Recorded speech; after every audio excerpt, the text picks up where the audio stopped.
ആഗ്രഹം ആരും നശിച്ചു പോകാൻ എല്ലാവരും രക്ഷപ്രാപിപ്പാൻ ഇച്ഛിച്ചുകൊണ്ട് അവൻ ദീർഘക്ഷമ കാണിക്കുകയാണ് ചെയ്യുന്നത്. അപ്പോൾ നമ്മുടെ ഉത്തരവാദിത്വം എല്ലാവരോടും ദൈവത്തിന്റെ വചനത്തെ അറിയിക്കുക. ആരെ ദൈവം രക്ഷിപ്പാൻ ഇച്ഛിക്കുന്നോ അവരെ ദൈവം രക്ഷിക്കും.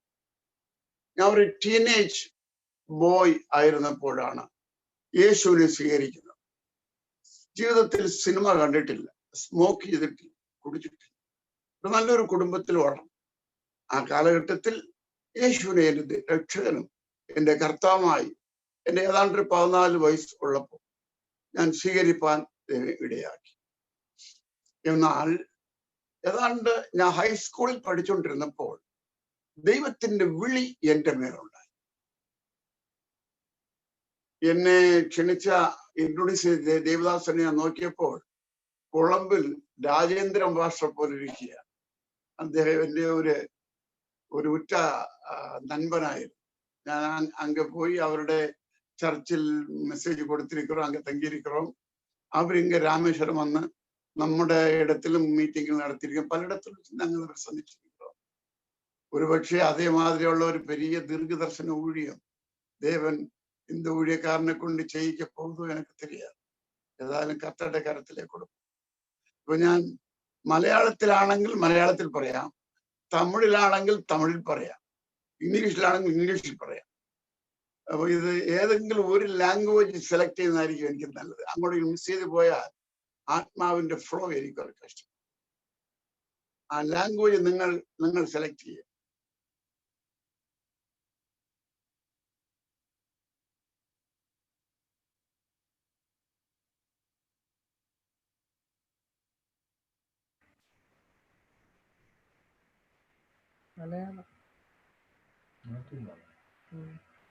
തമിഴിൽ വേണമോ മലയാളത്തിൽ വേണോ? മലയാളം. മലയാളം. തമിഴ്കാര് പറയും തമിഴിൽ വേണമെന്ന്.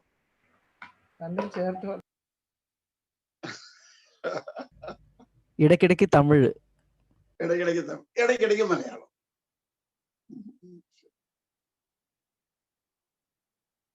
ദൈവം എന്നെ അവന്റെ വേല ചെയ്യാൻ തിരഞ്ഞെടുത്തു എന്ന ബോധ്യം എനിക്കുണ്ടായപ്പോൾ ആ യേശുവിന്റെ വേലയ്ക്കായി ഒരു വില കെട്ടിവെച്ച് ഇറങ്ങുവാൻ ഞാൻ തയ്യാറായി. അത് ദൈവത്തിന്റെ കൃപയാണ്.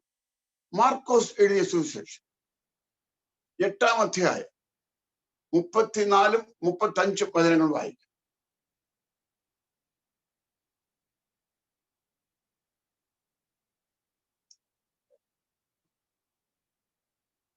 ഒരാൾക്ക് വായിക്കാം.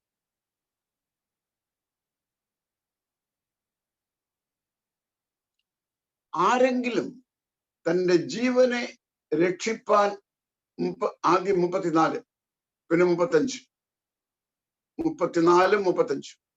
ഇപ്പം 35 സ്ക്രീനിൽ കാണുന്നത്. പിന്നെ അവൻ പുരുഷാരത്തെയും തന്റെ ശിഷ്യന്മാരെയും അരികെ വിളിച്ചു അവരോട് പറഞ്ഞത്, ഒരുവൻ എന്നെ അനുഗമിപ്പാൻ ഇച്ഛിച്ചാൽ അവൻ തന്നെത്താൻ ത്യജിച്ച് തന്റെ ക്രൂശ് എടുത്തുകൊണ്ട് എന്നെ അനുഗമിക്കട്ടെ. അടുത്ത സെന്റൻസ്, ആരെങ്കിലും തന്റെ ജീവനെ രക്ഷിപ്പാൻ ഇച്ഛിച്ചാൽ അതിനെ കളയും. ആരെങ്കിലും എന്റെയും സുവിശേഷത്തിന്റെ നിമിത്തം തന്റെ ജീവനെ കളഞ്ഞാൽ അതിനെ രക്ഷിക്കും. വളരെ പവർഫുള്ളായ വേഴ്സാണ്. യേശു ഇത് ശിഷ്യന്മാരോട് മാത്രം പറഞ്ഞതല്ല, പുരുഷാരത്തെയും ശിഷ്യഗണത്തെയും അടുക്കൽ വിളിച്ച് മുഖ്യമായ കാര്യങ്ങൾ പറയുമ്പോഴാണ് യേശു ഇങ്ങനെ അടുത്തു വാ എന്ന് വിളിച്ച് പറയുന്നത്. അല്ലെങ്കിൽ പറയും കാതുള്ളവൻ കേൾക്കട്ടെ, അല്ലെങ്കിൽ പറയും ആമേൻ ആമേൻ. ഇത് യേശു അടുക്കൽ വിളിച്ച് എല്ലാവരും കേൾക്കാൻ വേണ്ടി പറയുകയാണ്. എന്നെ അനുഗമിപ്പാൻ ഇച്ഛിച്ചാൽ തന്നെത്താൻ വെറുത്ത് തന്റെ ക്രൂശ് എടുത്ത് എന്നെ അനുഗമിപ്പാൻ തയ്യാറാകണം. സ്വന്തം ജീവനെ സ്നേഹിച്ചാൽ നിത്യജീവനെ കളയും, ജീവനെ കളഞ്ഞാൽ നിത്യജീവനെ നേടാം. എന്റെ വീട്ടിൽ ഞങ്ങൾ 5 മക്കളാണ്. അപ്പനൊരു മിഡിൽ ക്ലാസ് ഒരു കർഷകനായി ജീവിച്ച ഒരാളാണ്. അങ്ങനെ ജീവിച്ചു വരവേ മൂത്ത പൈതൽ 12 വയസ്സ് പെട്ടെന്ന് മരിച്ചു. എന്ത് രോഗം അറിയില്ല. അതിനെ അടക്കം ചെയ്ത് മടങ്ങി വന്നപ്പോൾ കണ്ട കാഴ്ച 8 വയസ്സ് പ്രായമുള്ള അടുത്ത പൈതൽ മരിച്ചു കിടക്കും. അതിന് അന്ന് തന്നെ കൊണ്ട് അടക്കം ചെയ്തു.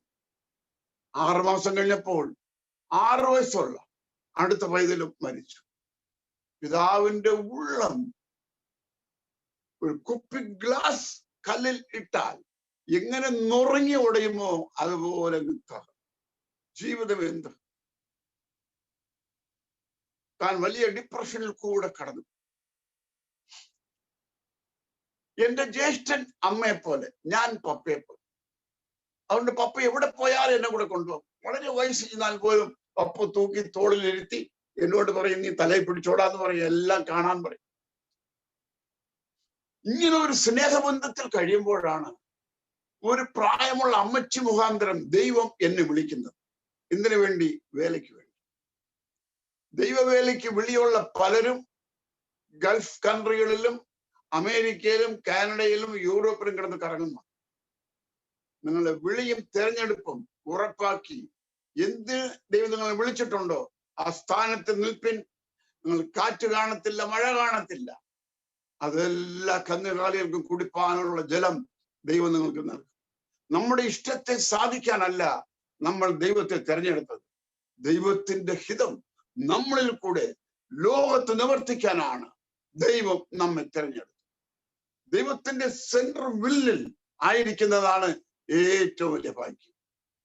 ഞാൻ വന്നു ആ സഭയിൽ ആരാധന കഴിഞ്ഞിട്ട് എന്റെ പിതാവിനോട് പറഞ്ഞു, പിതാവേ, ദൈവം എന്നെ വേലയ്ക്ക് വേണ്ടി വിളിച്ചിരിക്കുന്നു. പറഞ്ഞു, എടാ നല്ലതടാ, നല്ലത്. പക്ഷെ എനിക്കെന്നൊരു കാര്യമുണ്ട്. എന്റെ 3 മക്കൾ മരിച്ചു. നിന്റെ കൈ കൊണ്ട് അവസാനത്തെ വെള്ളം വാങ്ങി കുടിച്ച് എന്റെ തൊണ്ട നനച്ചിട്ട് ശ്വാസം വിടണം. ഇതാണ് എന്റെ ആഗ്രഹം. എന്റെ ആഗ്രഹത്തെ നിവർത്തിച്ചിട്ട് നീ പോ എന്ന് പറഞ്ഞു. ഞാൻ ഒരു ക്രോസ് പോയിന്റിലേക്ക് വന്നു. ദൈവത്തെ അനുസരിക്കണമോ എന്റെ കുടുംബത്തെ അനുസരിക്കണം? പപ്പ അനുസരിക്കണം. പപ്പ അനുസരിക്കുന്നില്ലെങ്കിൽ ഞാൻ ജനിച്ചു വളർന്ന വീട് ഇനി ഒരു നാളും എനിക്കായി തുറക്കത്തില്ല. 2, എനിക്ക് വരേണ്ട ജന്മഭൂമി, എന്റെ ഷെയർ, സ്വത്തുക്കൾ, നിലങ്ങൾ, ഒരിടം ഒന്നും പപ്പ എനിക്ക് തരത്തില്ല.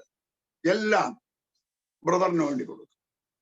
ആ ദൈവങ്ങളുടെ ശബ്ദം എന്റെ കാതിൽ മുഴങ്ങിക്കൊണ്ടിരിക്കുക. എന്നെ വിളിച്ചത് ഇന്ത്യൻ പ്രസിഡന്റ് അല്ല എന്നെ വിളിച്ചത്, അമേരിക്കൻ പ്രസിഡന്റ് അല്ല എന്നെ വിളിച്ചത്, സഹലാഹലാണ്ടത്തിന്റെ ഉടയവനാണ് എന്നെ വിളിച്ചത്. ആ വിളിക്ക് ഞാൻ കീഴ്പ്പെട്ടേ ആകണം.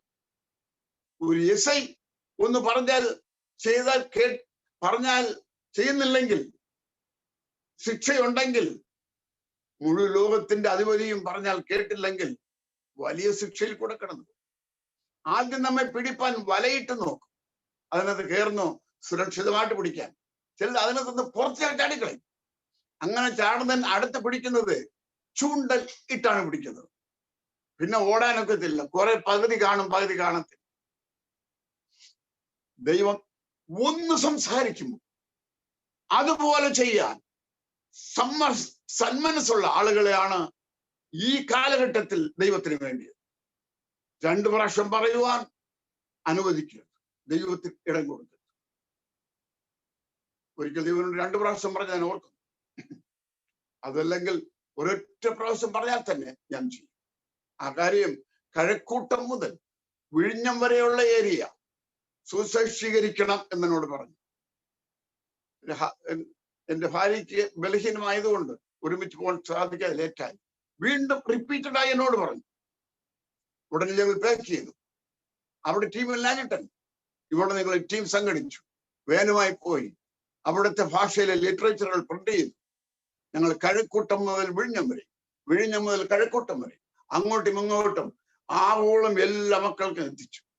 1 മാസം കഴിഞ്ഞപ്പോഴാണ് ഭയങ്കര പുയൽ, ഭയങ്കര കാറ്റ് ആ കഴക്കൂട്ടം മുതൽ വിഴിഞ്ഞം വരെ അടിച്ച് 100 കണക്കിന് ആളുകളുടെ ബോട്ടുകൾ അത് കടലിനകത്ത് പോയി, ശവങ്ങൾ കടൽ വന്നു. ദൈവം ഒന്ന് പറഞ്ഞാൽ ലേറ്റാക്കരുത്. നമ്മളിന്ന് ഭയങ്കര ബിസിയാണ്. ബിസിയെല്ലാം കഴിഞ്ഞിട്ട് ദൈവം പറയും ചെയ്യാം. No no no no no, നിന്റെ ജോലി പോയാലും ശരി, ജീവൻ പോയാലും ശരി, ദൈവം പറഞ്ഞാൽ അതിനെ അനുസരിക്കണം. ജീവനോ മരണമോ അല്ല മുഖ്യം. നന്നാ ജീവിക്കണം, നന്നായിട്ട്.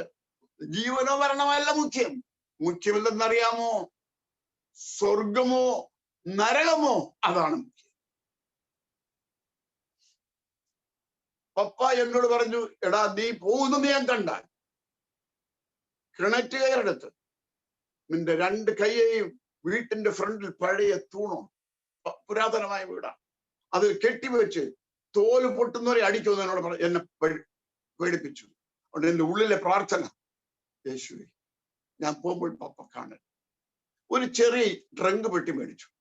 അന്ന് ചെറിയ ട്രങ്ക് പെട്ടി 4 രൂപ, വലിയ ട്രങ്ക് പെട്ടി, മിലിറ്ററി ട്രങ്ക് പെട്ടി 7 രൂപ. ഞാൻ 4 രൂപയ്ക്കുള്ള ഒരു ട്രങ്ക് പെട്ടി മേടിച്ചു. അന്ന് പെട്രോളിന് 50 പൈസയേ ഉള്ളൂ. എല്ലാ സാധനങ്ങളും അതിനകത്ത് പാക്ക് ചെയ്തിട്ട് കർത്താവിന്റെ വേലയ്ക്ക് വേണ്ടി പോകാൻ അമ്മയോട് പറഞ്ഞു, അമ്മ ഞാൻ പുറപ്പെട്ടു. പപ്പയോട് പറഞ്ഞിട്ട് പോയാൽ പപ്പ ഇവിടെ തന്നെ നീങ്ങിക്കും. മമ്മി പറഞ്ഞു, നീ പോകരുത്. പപ്പയോട് പറഞ്ഞിട്ടല്ലാതെ പോയാൽ ഇവിടെ വന്ന വലിയ പ്രശ്നമുണ്ടാകും. പറഞ്ഞുകൊണ്ട് നിന്നതും ബസ് വരുന്ന സൗണ്ട് കേട്ടു. ഞാൻ ട്രങ്ക് പെട്ടിയുമായി പെട്ടെന്ന് റോഡിലേക്ക് അങ്ങ് ഓടിപ്പോയി. കുറച്ച് ആൾക്കാരോട് ഉണ്ടായിരുന്നു. കൈ കാണിച്ച് വണ്ടി നിർത്തി. എനിക്ക് വെയിറ്റ് ഉള്ള പെട്ടിയുള്ളതുകൊണ്ട് ലാസ്റ്റ് കയറാൻ വേണ്ടി വെയിറ്റ് ചെയ്തു. ബാക്കി ഓരോരുത്തരായിട്ട് പുറവശത്തൂടെ അവരങ്ങ് കയറി. അവസാനം ഞാൻ എന്റെ ട്രങ്ക് പെട്ടി എടുത്ത പ്ലാറ്റ്ഫോമിൽ വെച്ച് കയറുമ്പോൾ എന്റെ പുറകിൽ ആരോ തട്ടുന്നത് പോലെ തോന്നി. ഞാൻ തിരിഞ്ഞു നോക്കി, എന്റെ പപ്പ പുറകെ നിൽക്കുക. ഞാൻ ചോദിച്ചു, പപ്പ എവിടെ പോകുന്നു? എടാ പറഞ്ഞു, നീ എവിടെ പോകുന്നു? ഞാനും കൂടെ നിൽക്കുക. ഞാൻ പറഞ്ഞു, പപ്പ ഞാൻ രാജസ്ഥാനിൽ പോകുന്നു. ആനന്ദ്, ഞാനും കൂടെ.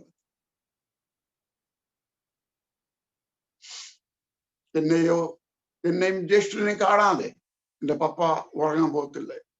അവരുടെ ഹൃദയത്തെ ദുഃഖം. എന്ത് ചെയ്യണം എനിക്കറിയില്ല. ഇങ്ങനെ ഒരു സംഭവം ഉണ്ടാവുമെന്ന് എനിക്കറിയില്ല. കണ്ടക്ടർ ഫ്രണ്ടിൽ നിൽക്കുകയാണ്. എനിക്കും പപ്പയ്ക്കും ഇരിക്കാൻ സീറ്റില്ല. ഞാൻ പതുക്കെ എന്റെ ട്രങ്ക് പെട്ടിയും കൊണ്ട് മുൻഭാഗത്ത് ഡ്രൈവർ ഇരിക്കുന്ന ആ ഭാഗത്ത് ഞാൻ ആ ഇടയിൽ കൂടെ നടന്നുപോയി. കണ്ടക്ടർ അവിടെ ഉണ്ടായിരുന്നു. ഒരു ടിക്കറ്റ് മേടിച്ചു.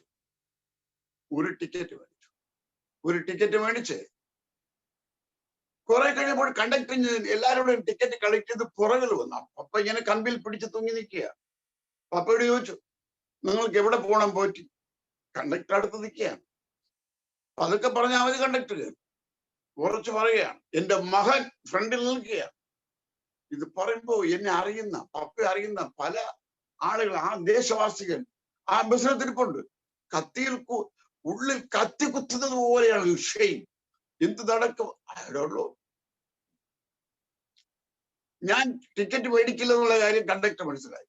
അടുത്ത കണ്ടക്ടർ പറഞ്ഞു, ദയവ് ചെയ്ത് നിങ്ങൾ ബസ് വിട്ട് ഇറങ്ങണം. ബസ് വിട്ട് ഇറങ്ങണമെന്ന് പറഞ്ഞത്, അതെങ്ങനെ ബസ് വിട്ട് ഇറങ്ങാൻ പറയാം?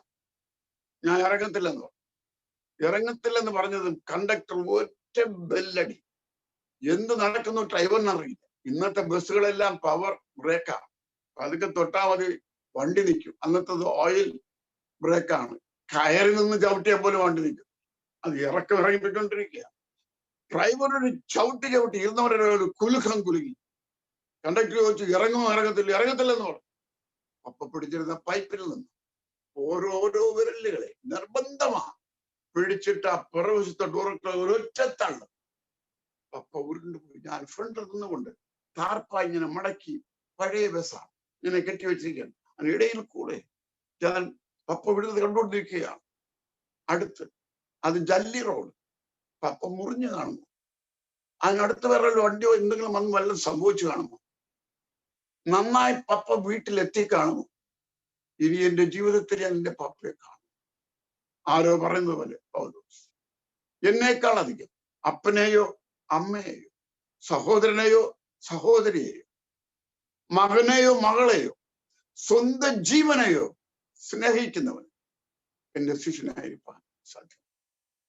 നിന്റെ പിതാവ് മരിക്കുന്നതിന് മുമ്പ് ഞാൻ നിന്നെ മടക്കിക്കൊണ്ടു. നീ ജീവനോട് നിന്റെ പപ്പയെ കാണും. ആ ദൈവശബ്ദം കേട്ടുകൊണ്ടാണ് ഞാൻ നേരെ ബാംഗ്ലൂരിലേക്ക് പോകും.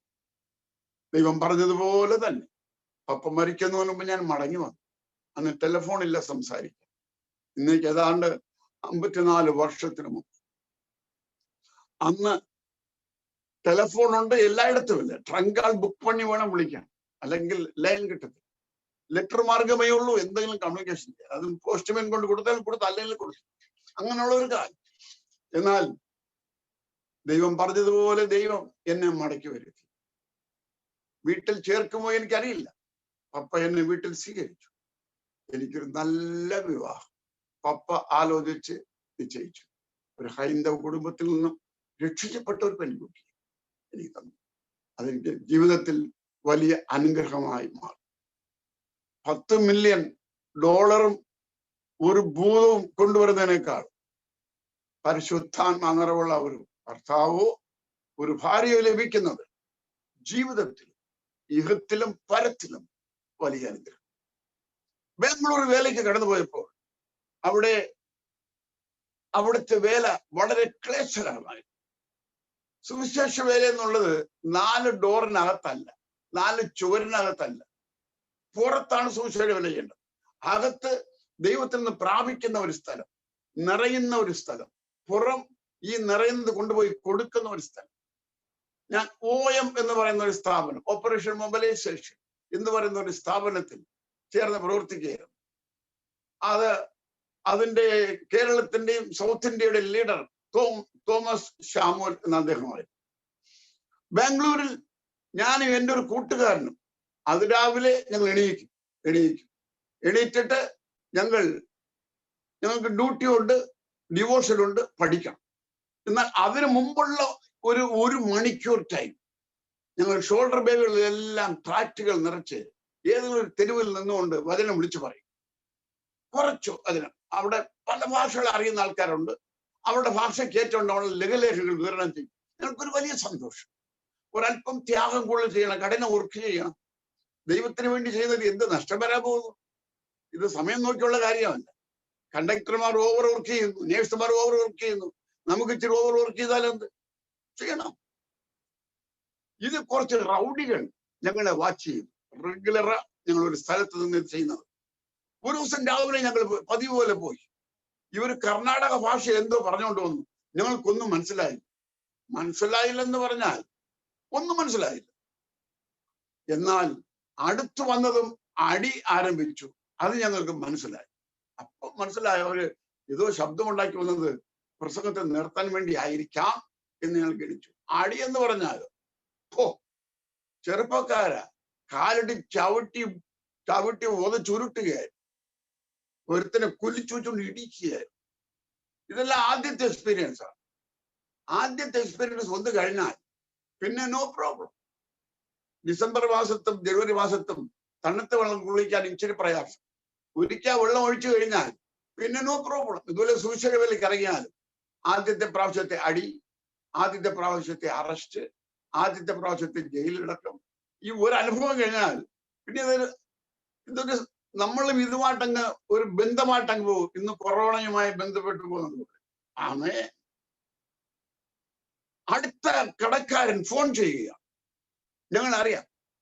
പോലീസിന് ഫോൺ ചെയ്തു. 2 ട്രാഫിക് പോലീസ് ബൈക്കിൽ പെട്ടെന്ന് വന്നു. ഞങ്ങൾക്ക് ആശ്വാസം തോന്നി, ഈ തല്ലുന്നവരെ അവര് എന്തെങ്കിലും ചെയ്യുമെന്ന്. ഈ വന്ന പോലീസുകാർക്ക് ഞങ്ങൾ തല്ലിയ ആൾക്കാരെല്ലാം എന്തോ പറഞ്ഞു കൊടുത്തപ്പോഴത്തേക്കും അവരെ അറസ്റ്റ് ചെയ്യേണ്ടതിന് പകരം ഞങ്ങളെ അറസ്റ്റ് ചെയ്തു. ചേട്ടാ, എന്താ ഈ കാര്യം? അറസ്റ്റ് ചെയ്ത് കൊണ്ടുപോയിക്കൊണ്ടിരിക്കുകയാണ് റോഡെ. ഞങ്ങളിൽ ഒരു വ്യത്യസ്തമായ ഒരു ശക്തി ഞങ്ങളിലേക്ക് വ്യാപരിക്കുകയായിരുന്നു. ഞങ്ങൾ ഇങ്ങനെ കൊണ്ടുപോയിക്കൊണ്ടിരുന്നപ്പോഴത്തേക്കും ഞങ്ങൾ അറിയാതെ പരിശുദ്ധാത്മാവ് ഞങ്ങളെ ശക്തമായി നിയന്ത്രിക്കുകയായിരുന്നു. ശക്തമായി.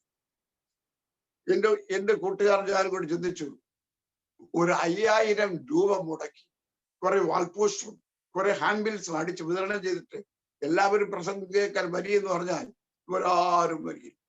ഒരു കാശും മുടക്കാതെ റോഡിന്റെ 2 സൈഡിലും ആൾക്കാർ ഇങ്ങനെ നോക്കുക. രാവിലെ ഒരു 7 മണിയായിരിക്കും.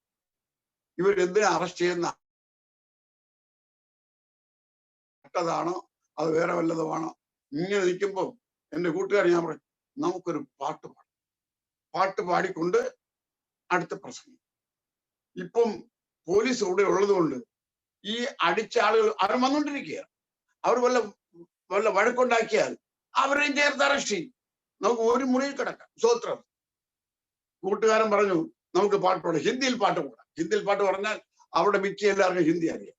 ये कुंगी नादी जारी है यीशु की सूली से, और जो कोई उसमें नहाएगा जरूर सब होएगा. मैं जानता हूँ, मैं मानता हूँ, यीशु मेरे लिए सालीब पर हुआ था बलिदान ഈ പാട്ട് മൈക്രോഫോണില്ല, ഓട്ടോമാറ്റിക് മൈക്രോഫോൺ. അത് തൊണ്ടയാണ്. ആള് കൂടുന്നതനുസരിച്ച് വോളിയം കൂടും, ആള് കുറയുന്നതനുസരിച്ച് വോളിയം. ഈ പാട്ടിന്റെ അർത്ഥം ഏക്കുണ്ട് നദി, ഒരു രക്തത്തിന്റെ നദി യേശുവിന്റെ മുറിവുകളിൽ നിന്നും ആറായി പാഞ്ഞോടുന്നു. ഏതൊരു മനുഷ്യൻ ആ രക്തനദിയിൽ കുളിക്കുന്നുവോ അവന്റെ പാവമെല്ലാം കഴുകപ്പെട്ട് ശുദ്ധമായി തീരും. എന്റെ പാപക്കറകളെ കഴുകുക. യേശു ക്രൂശിൽ ബലിയായപ്പോൾ ചിന്തപ്പെട്ട രക്തനദി എന്ന് ഞാൻ വിശ്വസിക്കുന്നു. അതിൽ ഞാൻ മുഴുകുന്നു. ഫുൾ ശബ്ദത്തിൽ പാടുകയായിരുന്നു. 6 കിലോമീറ്റർ. ഇടയ്ക്ക് പോലീസ് പറഞ്ഞു തും ചുപ്ചാപ്പ് കരോ എന്ന് പറഞ്ഞു. ഞങ്ങൾക്കാണ് ഈ തുമ്പിന്റെ ആപ്പിന്റെ ഡിഫറൻസ് അറിയാം. ഞങ്ങളും പറഞ്ഞു തും ചുപ്ചാപ്പ് കരോ. ഞങ്ങൾ പാർത്തു. ആമേൻ. കൊണ്ടുപോയി. അവിടെ പോലീസ് ഇൻസ്പെക്ടർ ഇല്ലായിരുന്നു. അതുകൊണ്ട് ഒരു ചെറിയ ജയിൽ മുറിയിൽ വലിച്ചു തുറന്ന് അകത്തിട്ടു. അവിടുത്തെ അനുഭവങ്ങളെല്ലാം പുതിയ അനുഭവങ്ങളാണ്. കഫം, മൂത്രം, അതിൻ്റെ എല്ലാം നാറ്റം, സിഗരറ്റിന്റെ നാറ്റം. ഇന്നത്തെ പല ആളുകൾക്കും പല സെന്റിന്റെ വാസന അറിയാം. പല ഹോട്ടലിൽ താമസിച്ച് അതിന്റെ ബഫയുടെ രുചി അറിയാം. ഞങ്ങളെപ്പോലുള്ളവർക്ക് പല ജയിലിന്റെ അനുഭവങ്ങളും അതിന്റെ മണങ്ങളുമാണ് നിങ്ങൾക്ക് അറിയാം.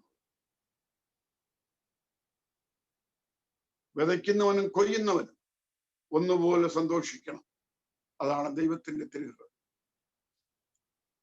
അവസാനം ഇൻസ്പെക്ടർ വന്നു, ഞങ്ങളെ വിടുവിച്ചു. തിരിച്ചു വീണ്ടും അവിടെ നിന്ന് വേറൊരു ഗ്രാമത്തിലേക്ക് പ്രവർത്തിക്കാം. യേശു പറഞ്ഞു ഒരു പട്ടണത്തിൽ എതിർപ്പുണ്ടായാൽ എല്ലാം പാക്ക് ചെയ്ത് വാരി കെട്ടിക്കൊണ്ട് വീട്ടിൽ പോകാൻ പറഞ്ഞു. അടുത്ത പട്ടണത്തിൽ ഓടിപ്പോകാൻ പറഞ്ഞു. ആമേൻ. അടുത്ത പട്ടണത്തിൽ പോയി. അതിനുശേഷം നേരെ രാജസ്ഥാനിലേക്ക് പോവുകയാണ്. നല്ല ചൂടാണ് അവിടെ. സമ്മർ ടൈമിൽ നല്ല ചൂട്.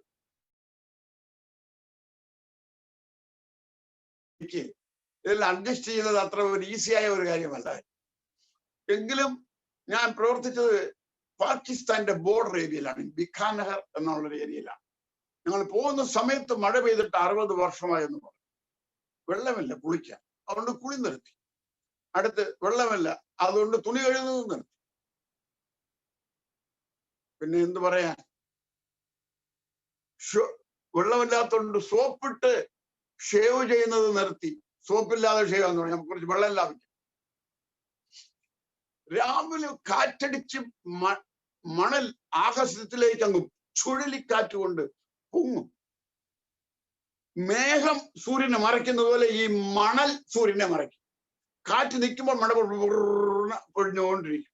ഞങ്ങൾ യാത്ര ചെയ്യുമ്പോൾ മുഖത്ത് ഒരു ചെറിയ ഒരു കർച്ചീപ്പ് കെട്ടി 2 ചെറിയ ദ്വാരമിട്ട് മൂക്കെല്ലാം മൂടിയാണ് ഇങ്ങനെ യാത്ര ചെയ്യുന്നത്. കാരണം കണ്ണിനകത്ത് മണൽ വിടാതിരിക്കാൻ പറ്റും. എന്നാലും മൂക്ക് കൂടെ ശ്വാസം എടുക്കുമ്പോൾ മണല് വായ്ക്കകത്ത് കയറും. തുപ്പുമ്പോ 1 വേ ട്രാഫിക് പോലെ മണല് വായിൽ കൂടെ വരും. എന്ന് തീരുവത് ഓരോ ഗ്രാമത്തിൽ ഇത്രയും കഷ്ടപ്പെട്ട് കടന്നു പോകുമ്പോൾ നല്ല ദാഹം. കുടിക്കാൻ വെള്ളം കേട്ടാൽ ഏത് ജാതി എന്ന് ചോദിക്കും. കോൺസ ജാതി. നമ്മൾ അവരുടെ ജാതിയെങ്കിൽ കുടിക്കാൻ വെള്ളം തരും, അല്ലെങ്കിൽ കക്കൂസ് ഉപയോഗിക്കുന്ന മഗ്ഗിൽ വെള്ളം തരും. അത് നമ്മൾ കുടിച്ചിട്ട് തറയിൽ വെക്കണം. മണ്ണുകൊണ്ട് അതിനെ കഴുകി ഈ മഗ് തിരികെ കക്കൂസ് ഉപയോഗിക്കും. ഇതൊക്കെ ഒരു മലയാളിയായ എനിക്ക് ഡൈജഷൻ ആകാത്ത കാര്യമായി. ഇത്രയൊക്കെ കഷ്ടപ്പെട്ട് വേറെ ചെയ്യണം. ഇങ്ങനെ ഇരിക്കുമ്പോഴാണ് സാധു സുന്ദർ സിംഗിന്റെ ഫിലിം ഞാൻ രാജസ്ഥാനിൽ വെച്ച് കാണുന്നു. ഒരു നല്ല കുബേര കുടുംബത്തിൽ ജനിച്ച അദ്ദേഹം യേശു തന്നെ സന്ദർശിച്ചു, യേശു തന്നെ വിസിറ്റ് ചെയ്തു. ആത്മഭാരം തനിക്ക് ഉണ്ടായി. എല്ലാ ലോക സുഖങ്ങളെയും വിടിഞ്ഞ് അന്ന് പാകിസ്ഥാനില്ല, ഇന്ത്യയുടെ ബോർഡർ ബലൂചിസ്ഥാനും അഫ്ഗാനിസ്ഥാനുമായി. അദ്ദേഹം ബലൂചിസ്ഥാനിൽ പോയിട്ട് ആ വഴി നോർത്തിലേക്ക് അഫ്ഗാനിസ്ഥാനിൽ കയറി നേരെ ഹിമാലയം മല താണ്ടി ടിബറ്റിൽ ജനങ്ങളുടെ അടുക്കലേക്ക് പോവുകയാണ്. കാലിൽ പാദരക്ഷ പോലുമില്ല, മറുമാറ്റത്തിന് വേറെ ഡ്രസ്സില്ല, ഒറ്റ ഡ്രസ്സേ ഉള്ളൂ. ഇങ്ങനൊരു ഇടി കമ്പിടിച്ച് നടന്നു പോകുമ്പോൾ ആ തണുപ്പും ഹിമം മഞ്ഞ് നിറഞ്ഞു കിടക്കുകയാണ്. തന്റെ കാലിന്റെ അടിയിൽ പെട്ട് അടി വെടിച്ച് രക്തം തുള്ളി തുള്ളിയായി ഒഴുകുന്നു രണ്ട് കാലിലും. എങ്കിലും അത് വകവയ്ക്കാതെ ടിബറ്റിലേക്ക് പോകുന്നു. എന്തിനു പോണം? അവരും ഈ സുവിശേഷം അറിയണം. ഈ സുവിശേഷത്തിന് അവരും അടിപണിയാണ്. അതുകൊണ്ടാണ് കടന്നു പോകുന്നത്. അവിടെ പോയപ്പോൾ അദ്ദേഹം അനുഭവിച്ച പീഡകൾ, ഒരു ബെഞ്ച് നിർത്തി അടിയിൽ കൂടെ ആണികളെ തറച്ച് അതിൽ തന്നെ മലർത്തി കിടത്തി, വസ്ത്രമില്ലാതെ രണ്ട് കയ്യിലും രണ്ട് കയറ് കെട്ടി, രണ്ട് കുറ്റിയടിച്ച് അതിൽ ആ കുറ്റിയിൽ തന്നെ ബലമായിട്ട് കിടത്തി, രണ്ട് കാലിലും കയറ് കെട്ടി വലിച്ച് കുറ്റിയടിച്ച് അതിൽ കെട്ടി. ശരീരത്തിന്റെ പല രക്തഞരമ്പുകളെയും അറുത്ത് മുറിച്ചു. രക്തം മുറിഞ്ഞെടുക്കുന്ന അട്ടകളെ കൊണ്ടുവന്ന് അതിൽ വെച്ച് കടിപ്പിച്ചു. രക്തം വലിച്ചുകൊണ്ടിരിക്കുക. അവിടെ കിടന്നുകൊണ്ട്, എനിക്കായി ക്രൂശിൽ മരിച്ച യേശുവേ, നിനക്കായി പാടുകൾ അനുഭവിക്കാൻ എനിക്ക് തന്ന ഈ ഒരു തരുണത്തിற்காக തന്നെയോട് ഉമ്മേ സ്തോത്തിരിക്കണം എന്ന് അവർ ജപം പണ്ടി പാട്ടുപാടിക്കൊണ്ടേ കിടന്നു. മിഡ് നൈറ്റിൽ രണ്ട് ദൂതர்கள் പർവ്വതത്തിൽ നിന്ന് ഇറങ്ങി വന്നാൽ, ഒരു ദൂതൻ അവരുടെ കൈകാലുകളിലെ കെട്ടുകളെല്ലാം അഴിച്ചു, ഒരു ദൂതൻ അവരുടെ തല മുതൽ കാലുവരെയും കൈകൊണ്ട് തടകി എല്ലാ പുണ്ണുകളും കായങ്ങളും ആറി. പിറ്റേന്നാൾ നടന്ന് അടുത്ത ഗ്രാമത്തിൽ യേശുവിനെ അറിയിക്കാൻ പോകും. ഇങ്ങനെ ചില മാസങ്ങൾ അവിടെ വേല ചെയ്ത ശേഷം തിരിച്ച് ഇന്ത്യയിലേക്ക് കടന്നു വരും. ടിബറ്റിൽ പോയാൽ ഇതാണ് ഗതി എന്ന് അറിഞ്ഞുകൊണ്ട് ഇതോടെ സ്റ്റോപ്പ് ചെയ്തില്ല. 15-ലധികം പ്രാവശ്യം സുന്ദര സിംഗ് ടിബറ്റിൽ യാത്ര. ഈ ചിന്ത ഇത് ഞാൻ കണ്ടപ്പോൾ ദൈവമേ, ഒരവസരമുണ്ടായ സുന്ദര സിംഗിനെ പോലുള്ള ഫിലിമുകൾ ക്രിസ്തീയ മക്കൾക്ക്, കേരള മക്കൾക്ക്, തമിഴ്നാട് മക്കൾക്ക് ഇത് കാണിച്ച് കർത്താവിന്റെ വേല ഒരു ഈസി അല്ല, ജീവനെ കളയുന്ന വേലയാണ് എന്നവരെ പഠിപ്പിപ്പാൻ എനിക്ക് കൃപ തരണമേ എന്ന് ഞാൻ പ്രാർത്ഥിക്കുക. അങ്ങനെ എനിക്ക് OM പ്രസ്ഥാനം ഒരു കപ്പൽ വാങ്ങിച്ചു. അതിന്റെ പേര് ലോഗോസ് കപ്പൽ എന്നാണ്. ആ കപ്പലിൽ എന്നെയും അവരെടുത്തു. അതിൽ ആ ബൈബിൾ കോളേജിലെ ഒരു സ്റ്റുഡന്റ് ആയി. ആ കപ്പൽ നേരെ കൊച്ചിയിൽ നിന്നും ദോഹ, ദുബായ്, ബഹ്റിൻ, അടുത്ത് ആ കപ്പൽ നേരെ കുവൈറ്റിലേക്ക് പോവുകയാണ്. അപ്പം എന്റെ മനസ്സിലെ ആഗ്രഹം, ഫോറിൻ കൺട്രികളായ ഈ ഗൾഫ് കൺട്രികളിൽ സാധനങ്ങൾ ഡ്യൂട്ടി ഫ്രീ ആയി വളരെ വില കുറച്ച് കിട്ടും. ഒരു പ്രൊജക്ടർ എങ്ങനെയെങ്കിലും മേടിക്കാം. എന്റെ കേബിൻ കപ്പലിന്റെ ഏറ്റവും പുറകിൽ ആയിരുന്നു. അവിടെയാണ് പ്രൊപ്പല്ലർ ഉള്ളത്. അതിങ്ങനെ ഓടുന്നത് കൊണ്ട് എപ്പോഴും ജർക്കിങ് ചെയ്തുകൊണ്ടിരിക്കും. തൂക്കി അടിച്ച് വന്നു വീഴും. അവിടെ താമസിക്കുന്ന ആൾക്കാർക്ക് മിക്കവർക്കും സീസിക്ക് ഉണ്ടാവും. ഞാനും സീസിക്ക് പിടിച്ച് കിടക്കുക. ഇങ്ങനെ അവിടെ കിടക്കുന്ന സമയത്ത്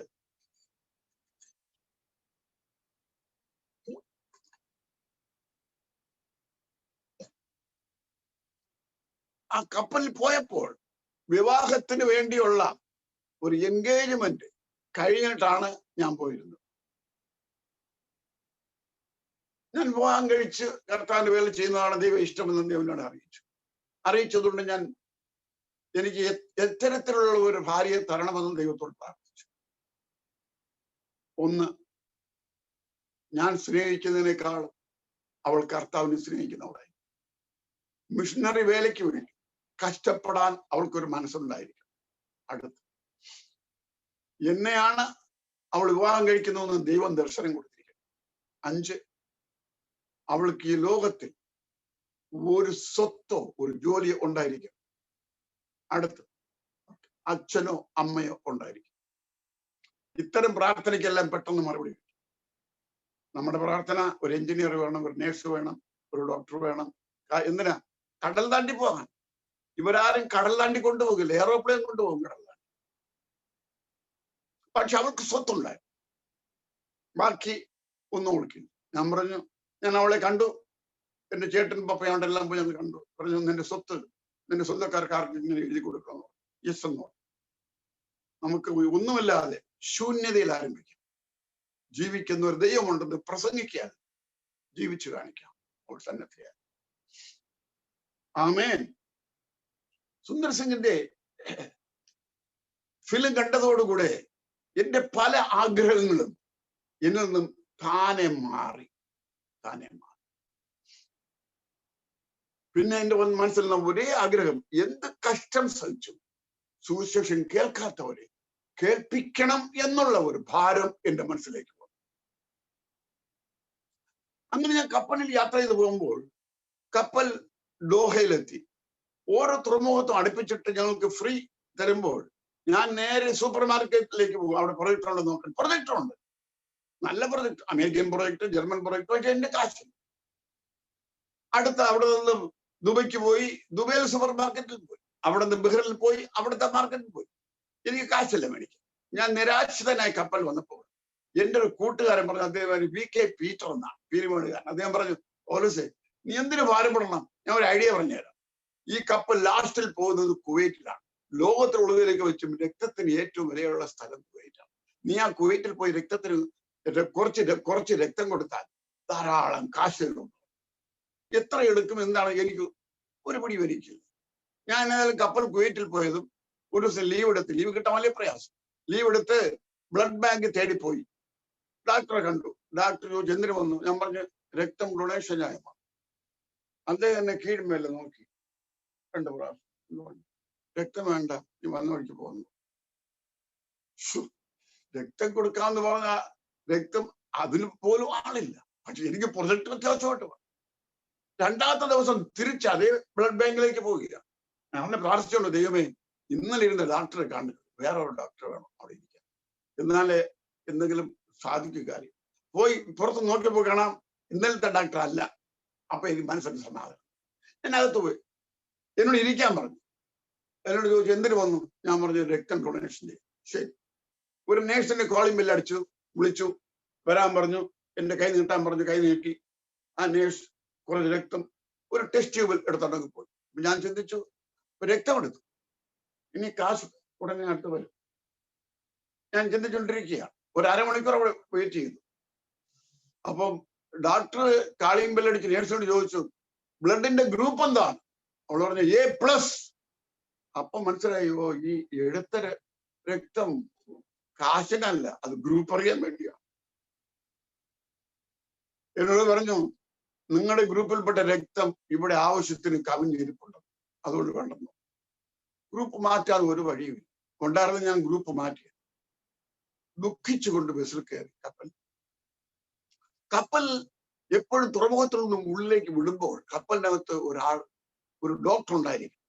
ആ ഡോക്ടർ അന്ന് ഒരു മലയാളി ഡോക്ടറായിരുന്നു. ഞാൻ അദ്ദേഹത്തോട് പറഞ്ഞു, എനിക്ക് ബ്ലഡ് എടുക്കാൻ റെക്കമെൻഡ് ലെറ്റർ എഴുതി തരണോ? പറഞ്ഞു, ചെയ്യില്ല, ഞാൻ ചെയ്യില്ല. നീ അടുത്ത് 2 മാസം കഴിഞ്ഞിട്ട് മാരേജ് ആകാൻ പോ, ഞാൻ തരത്തില്ലെന്നോ. അദ്ദേഹത്തിനെ ജാക്കി വെച്ച് സ്ക്രൂ കൊടുത്ത് ഒരു റെക്കമെൻഡേഷൻ ലെറ്റർ പാടൽ എഴുതി എനിക്ക് തന്നിട്ട് പറഞ്ഞു, പൗലോസേ നീ പോയി തൊലയിടാന്ന്. ഞാൻ ആ ലെറ്റർ മടക്കി പോക്കറ്റിൽ വെച്ചോളൂ. 3ാമത്തെ പ്രാവശ്യം അതേ രക്തബാങ്കിലേക്ക് പോവുകയാണ്.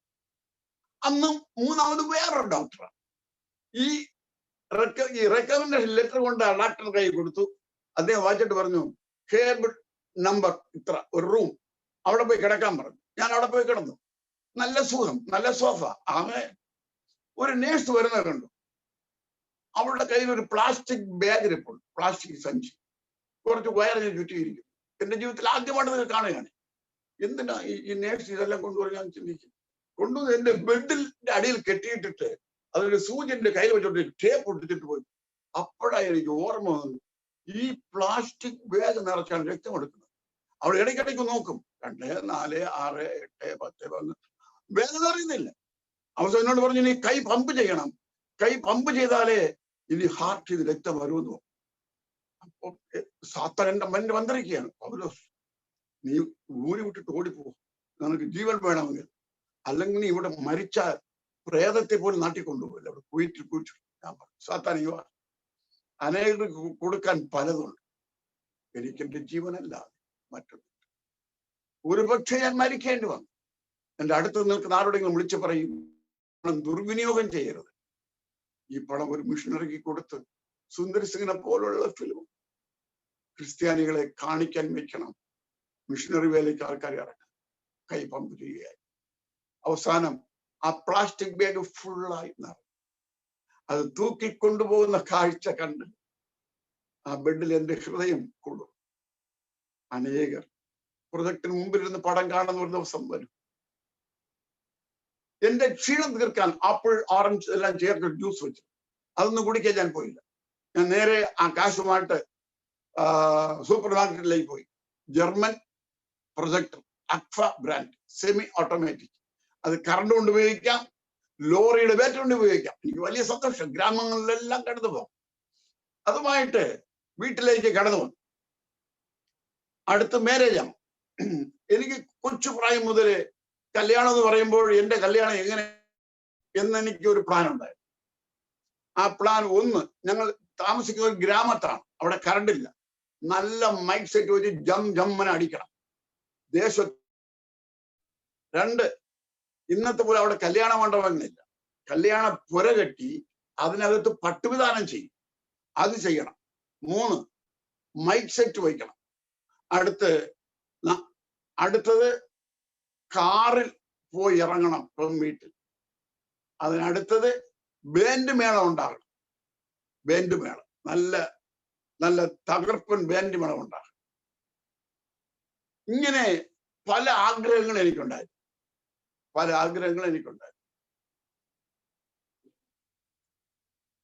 ഞാൻ പ്രാർത്ഥിച്ചതുപോലെ ദൈവകൃപയുള്ള ആത്മനിറവുള്ള ഒരു കുട്ടിയെ എനിക്ക് ലഭിച്ചു.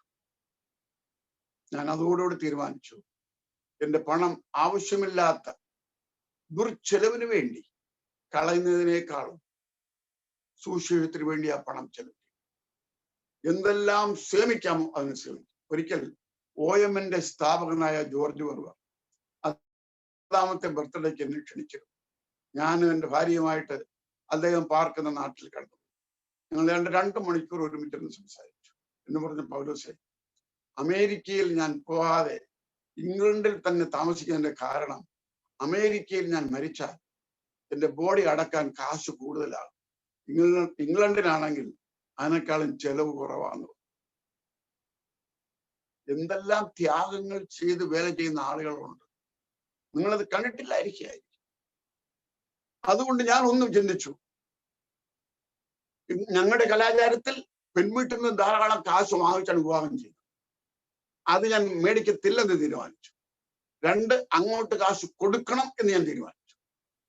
ഇന്ന് ഇതിനായിട്ട് പ്രസംഗിക്കുന്ന ഒരുപാട് പ്രാസംഗികന്മാരുണ്ട്. അവരെല്ലാം കല്യാണം കഴിച്ചു, നല്ല തുകകളൊക്കെ വാങ്ങിച്ചു. ഇനി പിന്നെ എന്ത് പ്രസംഗിച്ചുകൂടാ? അതെല്ലാം നമുക്ക് സ്ട്രീമിന്റെ നേരെ, ഈ ഒഴുക്കിന്റെ നേരെ തിരിച്ചൊഴുകാൻ ചങ്കൂറ്റമുള്ള ധൈര്യമുള്ള യുവാക്കന്മാർ ഇറങ്ങണം, എഴുന്നേൽക്കണം. 2, ബാൻഡ് മേള റദ്ദാക്കി. 3, മൈക്ക് സെറ്റ് റദ്ദാക്കി. 4, ക്യാമറമാനെ റദ്ദാക്കി. 5, കാർ പിടിക്കുന്നത് റദ്ദാക്കി. കുറച്ച് നേരത്തെ എണീറ്റ് നടന്നാൽ മതി. അങ്ങനെ കല്യാണത്തിന് പുതു ഡ്രസ്സ് വാങ്ങുന്നത് ക്യാൻസൽ ചെയ്തു. എനിക്ക് ആൾറെഡി ഡ്രസ് ഇരിപ്പുണ്ടല്ലോ, എനിക്ക് പിന്നെ എന്താ, അതിലൊന്നും എടുത്ത് ധരിക്കാം.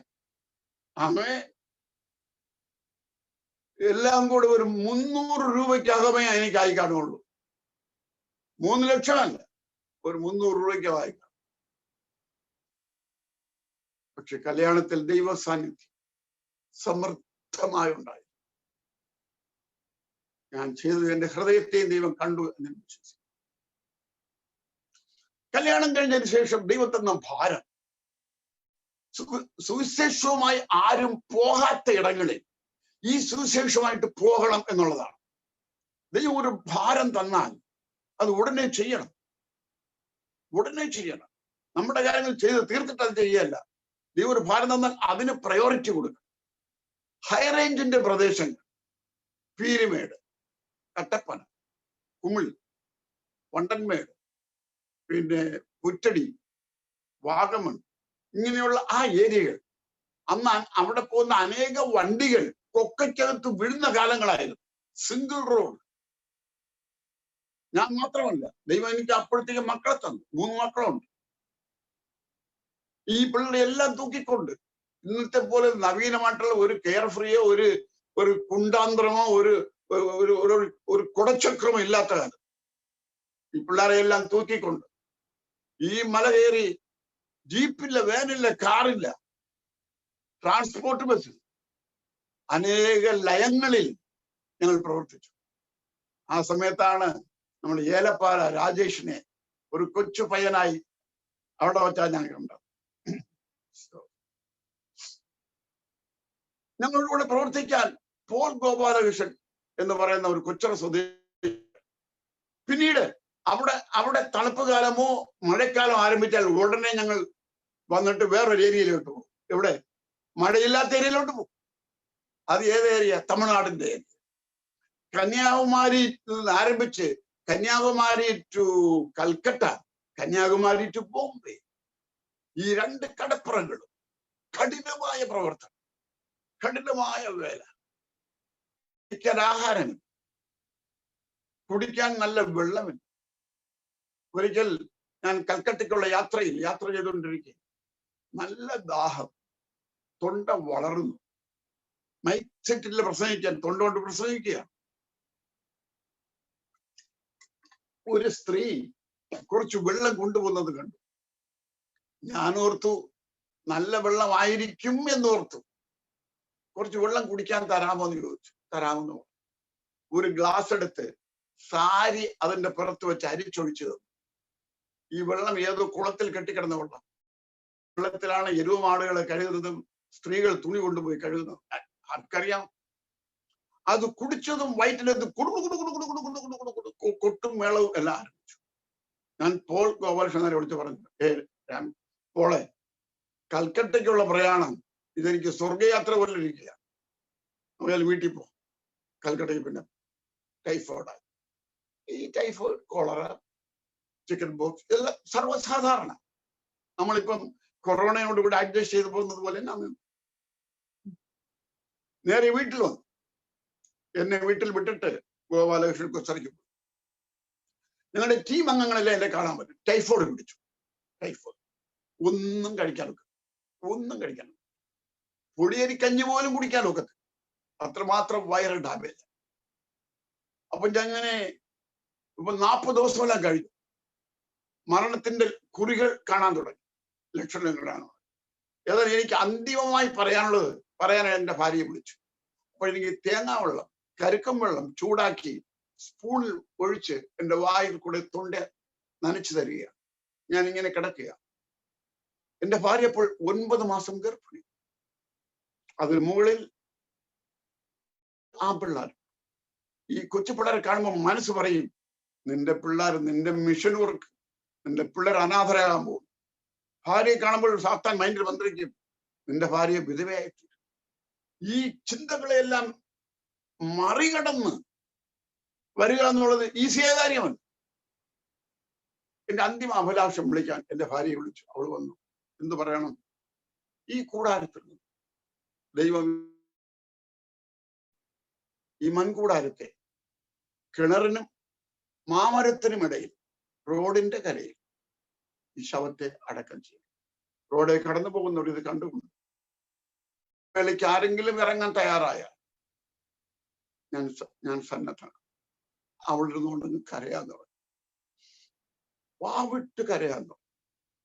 കരഞ്ഞുകൊണ്ടിരിക്കുകയെ അവളുടെ ശബ്ദം മാറി പ്രവചിക്കാൻ തുടങ്ങി. കർത്തൃദാസനെ, നിന്റെ അവസാനമെന്ന് നീ ചിന്തിക്കുകയാണോ? ഇതല്ലേ അവസാനം? ഇത് നിന്റെ ശുശ്രൂഷയുടെ പ്രാരംഭം മാത്രമാണ്. ഞാൻ നിന്നെ അനേക രാജ്യങ്ങളിൽ ഞാൻ നിന്നെ അയക്കും. അനേക ഭാഷക്കാരുടെ ഇടയിൽ നിന്നെ കൂടി ഞാൻ ശുശ്രൂഷിപ്പിക്കും. കർത്താവിന്റെ നാമത്തെ പല നിലകളിൽ ഞാൻ ഉയർത്തും. ഞാൻ സൗഖ്യമാക്കുന്ന യഹോവ. കുറെ കഴിഞ്ഞപ്പോഴത്തേക്കും ഞാൻ ഇങ്ങനെ മയങ്ങിക്കിടന്ന് ഞാൻ കണ്ണു തുറന്നു. അപ്പം എന്റെ ഭാര്യ അടുത്ത് കരഞ്ഞുകൊണ്ടിരിപ്പുണ്ട്. ഞാൻ ചോദിച്ചു, എന്നെ തൂക്കി ചുവരോട് ചാരി ഇരുത്തി പുറകുഭാഗത്തൊരു തലകട ഇടാൻ പറഞ്ഞു. ഇട്ടെന്നു. ഞാൻ ചാരി ഇരുന്നു. ഞാൻ ചോദിച്ചു, ഇന്നും ഇവിടെ കഴിക്കാൻ വല്ല ആഹാരമുണ്ടോ? ഞങ്ങൾക്കുള്ള ആഹാരമുള്ളൂ, നിങ്ങൾക്കുള്ള ആഹാരമൊന്നുമില്ല, കാരണം നിങ്ങളൊന്നും കഴിക്കുന്നില്ല, വെള്ളം മാത്രം കുടിച്ചു കിടക്കുക, പൊടിയേരി കഞ്ഞി ഒന്നുമില്ല. ഞാൻ ചോദിച്ചു, നിങ്ങൾക്കുള്ള ആഹാരം എന്തുണ്ട്? കപ്പയുണ്ട്, ബീഫ് കറിയുണ്ട്. ഈ കപ്പയും ബീഫ് കറി എന്ന് പറയുന്നത് വായിൽ തനിയെ വെള്ളം വന്നു. കാരണം ഒത്തിരി ദിവസം കൊണ്ട് കഴിക്കാവിടൊക്കെ. ഞാൻ പറഞ്ഞു, ഒരു പ്ലേറ്റ് കപ്പയും കൊണ്ട് ഒരു പ്ലേറ്റ് ബീഫ് കറിയും കൊണ്ടുപോകണം. അവള് പോയി ഒരു പ്ലേറ്റ് കപ്പയും ഒരു പ്ലേറ്റ് ബീഫ് കറിയും കൊണ്ടു. അവളല്ലേ പറഞ്ഞത്. അവൾ വിളിച്ചിട്ട് പറയുന്നത് നീണായി ജീവിക്കാൻ പറഞ്ഞു. ഒരു തുണ്ട് വിടാതെ കപ്പയും ബീഫും അടിച്ചു. ഇതങ്ങോട്ട് പോകെ ആ ടൈഫോയിഡ് ഫീവർ വിചാരിച്ചു ഇനി ഇരുന്ന പരിപ്പ് വേഗം നമുക്ക് പോകാം. അതങ്ങ് പോയി. അതിനുശേഷം ദൈവന്റെ ശരീരത്തെ പുതുക്കിപ്പിച്ചു. ദൈവകൃപയാൽ ഒരു രോഗമില്ലാതെ ദൈവം എന്നെ ഇത്രയും ദീർഘവർഷങ്ങൾ എന്നെ പ്രവർത്തനത്തിന് വേണ്ടി ഉപയോഗിച്ചു. കർത്താവിന്റെ വേലയ്ക്ക് വേണ്ടി നമ്മൾ എന്തും ഏതും ആയിത്തീരണം. ഒരു മുഖ്യമായ ഒരു കാര്യം, നിങ്ങളുടെ പൈതങ്ങളെ നിങ്ങൾ മിഷൻ സ്റ്റേഷനിൽ കൊണ്ടുപോയി മിഷൻ വേലയെ കാണിക്കണം. അവിടുത്തെ കഷ്ടത, കക്കൂസില്ലാതെ അവർ ജീവിക്കുന്നു, വെള്ളം, ഭക്ഷണം, കുന്നുമലയെ കയറും, ഇത് ചെറുതിലെ കണ്ടുവരുമ്പോൾ, ദൈവസ്നേഹം അകത്ത് വീഴുമ്പോൾ, എല്ലാ ജാതികളെയും രക്ഷിക്കപ്പെടണം എന്നുള്ള ഒരു ബോധം വരുമ്പോൾ അവർ മിഷണറികളായി തീരുവാൻ ഗോൾ സെറ്റ് ചെയ്യും. ഒരു എക്സാമ്പിൾ ഞാൻ പറയാം. അമേരിക്കയിലെ ലേക്ക്വുഡ് ചർച്ചിന്റെ ഫൗണ്ടറായ ജോൺ ഓസ്റ്റീൻ, അദ്ദേഹം പല രാജ്യങ്ങളിൽ പോകുമായിരുന്നു. ഒരിക്കൽ താൻ ആഫ്രിക്കയിലേക്ക് പോയിട്ട് അവിടെ നടക്കുന്ന കാര്യങ്ങളെല്ലാം വന്ന് തന്റെ കുടുംബത്തിലെ അംഗങ്ങളോടെല്ലാം പറഞ്ഞുകൊണ്ടിരുന്നു. മൂത്ത മകന്റെ പേര് പോൾ ഓസ്റ്റീൻ എന്നാണ്, ഏറ്റവും ഇളയ മകന്റെ പേര് ജോയൽ ഓസ്റ്റീൻ. അപ്പം ഇതെല്ലാം കേട്ടപ്പോ മൂത്ത മകൻ പറഞ്ഞു, എനിക്കും ആഫ്രിക്കയ്ക്ക് വരണം.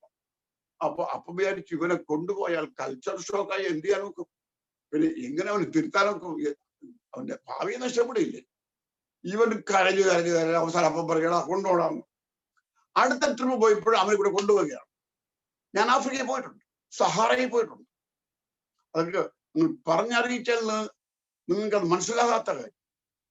മരിച്ചാൽ പോലും ഉടനെ കൊണ്ടുവരാൻ നോക്കില്ല. അവിടെ ഫ്ലൈറ്റ്, ആഴ്ചയിലൊരു ഫ്ലൈറ്റ് കാണും.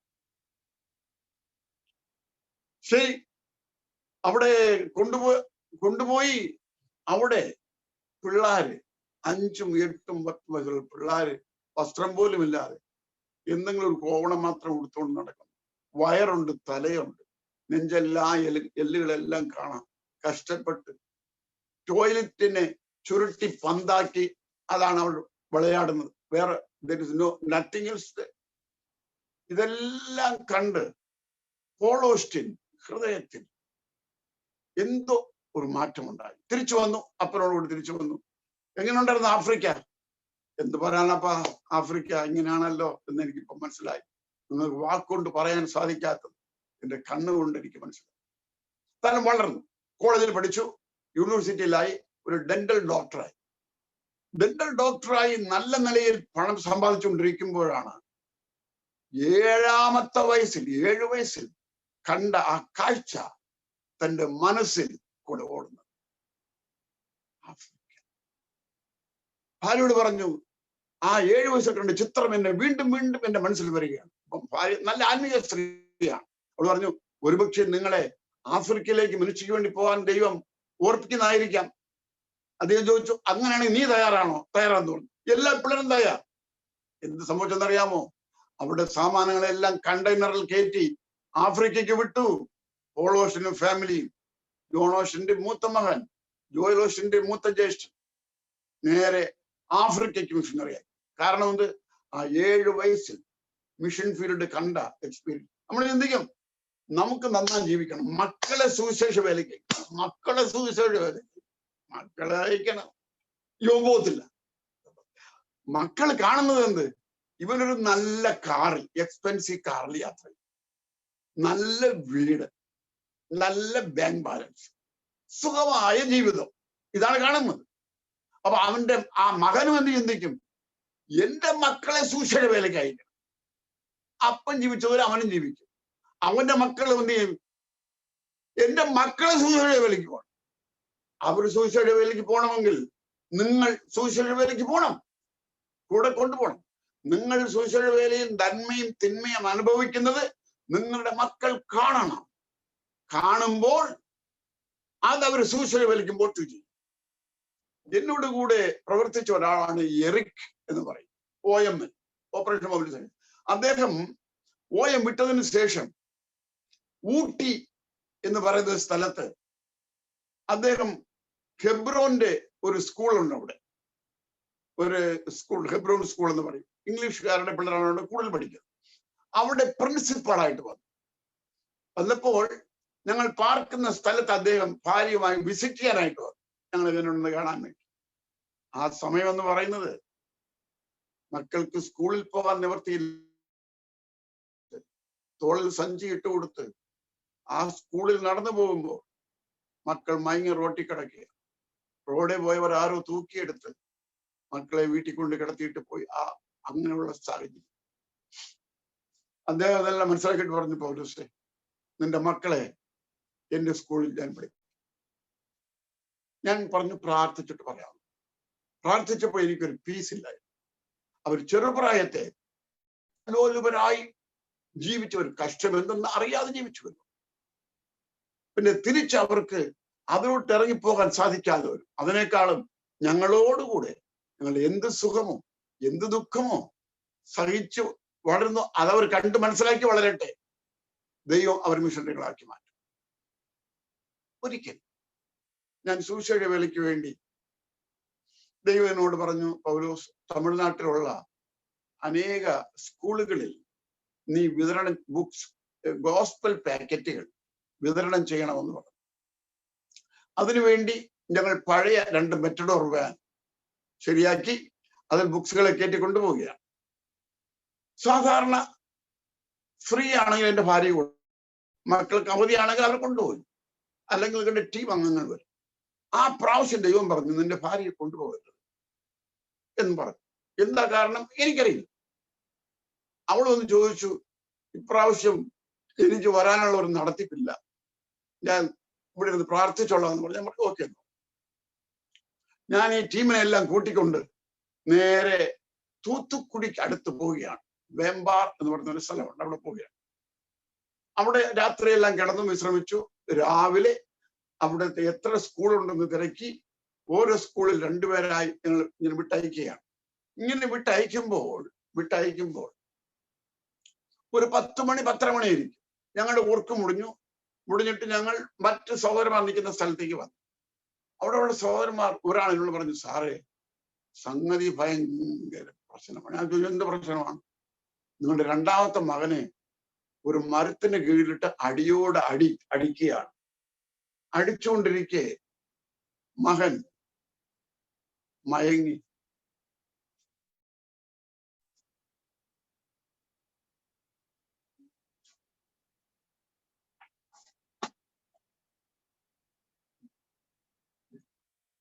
മകൻ മയങ്ങി കീഴെ വീണു. അത് കണ്ടുകൊണ്ടിരുന്ന ടീച്ചറും മയങ്ങി വീണു. ടീച്ചറിനെ ഓട്ടോറിക്ഷയിൽ കയറ്റി ഹോസ്പിറ്റലിൽ കൊണ്ടുപോയി. ഞങ്ങൾക്കറിയില്ല. ഇങ്ങനെ നടക്കുമ്പോ നീ ഇവിടെ നിൽക്കുന്നു, എന്നെ മകനെ രക്ഷിക്കാതെ. ആ മരത്തിന്റെ മൂട്ടിലാണെന്ന് പറഞ്ഞു മരത്തെ കാണിച്ചു. ഞാൻ അങ്ങോട്ട് ഓടുക എന്ന് പറഞ്ഞാൽ അവനെന്ന് 15 വയസ്സേ ഉള്ളൂ, കൊച്ചു പയ്യൻ. ഓടുമ്പോ അടി നടന്നുകൊണ്ടിരിക്കുകയാണ്. എന്നെ കണ്ടതും അവനെ അടിക്കുന്ന അടി നടത്തി പിടിച്ചു, ആടി ആരംഭിച്ചു, ഇടി ആരംഭിച്ചു. എനിക്കാകട്ടെ മകനാകട്ടെ ഒരല്പം പോലും വേദന അറിഞ്ഞു. ഈ പടത്തിൽ കാണുന്ന ഒരു പിക്ചർ നിങ്ങൾക്ക് കാണാം. പച്ചമരം, പട്ടമരം. ഈ പട്ടമരം ഇതുപോലെ ആയിരുന്നു. ഇതിന്റെ കീഴിൽ വെച്ചായിരുന്നു ഞങ്ങളെ അടിച്ചത്. ദൈവത്തിന്റെ ഷഖേര ആ മരത്തിൽ കൂടെ ഇറങ്ങി ഞങ്ങളെ പ്രൊട്ടക്ട് ചെയ്യുക. ആ മരം അന്ന് തന്നെ ഉണങ്ങി, ഇലയെല്ലാം കൊഴിഞ്ഞു. ഞാൻ അവരെ വിടുവിച്ചുകൊണ്ട് എന്റെ മകനോടുകൂടി വേറെത്തലുണ്ടായിരുന്നു. പെനിയൽ ബൈബിൾ കോളേജിലെ ഒരു സ്റ്റുഡന്റ്. അവനെയും പിടിച്ചുകൊണ്ട് പുറത്തു വന്നപ്പോൾ വേറൊരു സംഘം നിന്ന് പറയുകയാണ്, സാറേ ഈ നടന്നത് ഒന്നുമില്ല, ഇപ്പോഴാ റിയൽ നടക്കുന്നത്. ഞാൻ എന്ത് നടക്കുന്നു? 2-3 ആളുകൾ വന്ന് നമ്മുടെ സഹോദരന്മാരെ ബൈ ഫോഴ്സായി ഇളുത്ത് കടപ്പുറത്ത് കൊണ്ട് തോലുരിച്ചുകൊണ്ടിരിക്കുകയാണ്. പോലീസ് പോലും പോകാത്ത ഒരു ഏരിയ. പല കയറുന്ന ആളുകളും മീൻ കയറുകൊണ്ട് പിടിക്കുന്ന ആളുകളുമാണ്. ഒരടി അടിച്ചാൽ കണ്ണന്റെ തോലെല്ലാം അങ്ങ് ചുവക്കും, ഈ ഭാഗം കറക്കും. അടിയുണ്ട്. എന്നിട്ട് പിന്നെ മുഖം ശരിയാകുന്നത് വേറൊരു ഗ്രാമത്തിൽ പോകുമ്പോൾ ഇവിടെ കൂടെ അടി കിട്ടുമ്പോഴാണ് മുഖം ശരിയാകുന്നത്.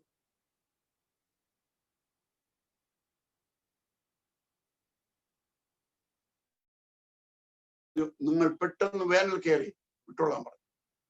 എന്റെ ദൈവം എന്നെ അനുവദിച്ചാൽ ഈ കഷ്ടപ്പെടുന്നവരെ ഞാൻ പുറത്തു കൊണ്ടുവരാൻ ശ്രമിച്ചു. എന്നോട് കൂടെയുള്ള തോമസിന് അവൻ അടികൊണ്ട് മൂക്കിൽ കൂടെ രക്തം ഇങ്ങനെ ഒഴിച്ചുകൊണ്ടിരിക്കുക. അവന്റെ നെഞ്ചിലൊക്കെ ഒരുപാട് ഇടിയൊക്കെ കൊണ്ട് അവൻ ഇങ്ങനെ രക്തം ഒഴുകിക്കൊണ്ടിരിക്കുകയാണ്. എന്നാൽ ഇതിനു ശേഷം ഇവര് വണ്ടി ഓടിച്ചു പോകുമ്പോൾ 2 പനമരത്തിന്റെ ഇടയിൽ കയറ് കെട്ടി അതിന്റെ ആ വണ്ടിയെ നിർത്തിയിട്ട് വണ്ടിക്കകത്ത് പെട്രോൾ ഒഴിച്ച് തീ കൊളുത്താൻ പറ്റാൻ ശ്രമിച്ചു. അത് വെറും മണലാണ്, അത് 4 വീലർ വണ്ടിയല്ല. ദൈവകൃപയാൽ ഈ വണ്ടിയെ എവിടെ കൂടെയോ ഓടിച്ച് അവർ വേറൊരു സ്ഥലത്ത് ഇവരെ കണ്ണുകൾക്ക് തെറ്റാതെ എത്തിവേ ചെയ്തുകൊണ്ടിരിക്കുക. ഞാനും ഈ ഇടി കൊണ്ട തോമസും പെനിയൽ ബൈബിൾ കോളേജിലെ സ്റ്റുഡന്റ് അവനെയും കൂടെ കൂട്ടിക്കൊണ്ട് തോലുരിക്കുന്ന ഭാഗത്തേക്ക് പോയപ്പോ കണ്ട കാഴ്ച ഒരു ചെറിയ കാമ്പൗണ്ട് വാൾ. അവിടെ ഇങ്ങനെ പഴയ ഡോറാണ്. ആ ഡോറിന് അല്പം വിള്ളലുണ്ട്. വിള്ളലിൽ കൂടെ നോക്കിയാൽ കാണാം എന്ന് നടക്കുന്നത്.